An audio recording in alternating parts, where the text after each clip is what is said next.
দৌড়িয়ে গেলে তখন দেখি শিয়ালগুলো ওই দিক দিয়ে দৌড়িয়ে গেল। পরে মা বলতাছে যে ওটা নাকি শিয়াল। তখন আমরা বুঝলাম না ওটা শিয়াল। হ্যাঁ, আমাদের কিন্তু বড়, বড় শিয়াল থাকে। আর রাত্রিবেলা যখন শিয়ালগুলো মানে হ্যাঁ, আমরা যখন ঘরে থাকি খুব জোরে শিয়ালগুলো কান্না করে একদম। খুব জোরে কান্না করে। আর শিয়াল যেদিক দিয়ে যায় ওদিক দিয়ে কালী ঠাকুর দৌড়িয়ে, দৌড়িয়ে যায়। শিয়ালগুলোকে গলা কেটে ঝুলিয়ে দেয়। ছিল না তো? ছিল তো।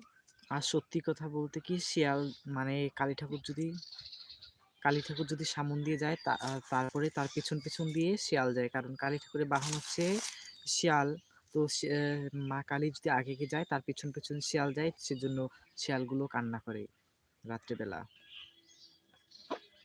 আর আজকে আমাদের এখানে দিনের বেলায়, কারণ আমাদের এখানে হুম, বন জঙ্গল বেশি তো, তাই আমাদের হ্যাঁ, এখানে দিনের বেলায় শিয়াল ঘোরাঘুরি করতেছে। দেখতেই আর পারছো। আমরা কিন্তু শিয়ালের জন্য ছাগলগুলো কিন্তু পুষতে পারি না, কারণ হ্যাঁ, শিয়ালগুলো না ছাগলকে খেয়ে ফেলে। আর দেখতেই পাচ্ছো আমরা কত জঙ্গলের মধ্যে থাকি। হ্যাঁ। আমাদের বাড়ি কত জঙ্গলে।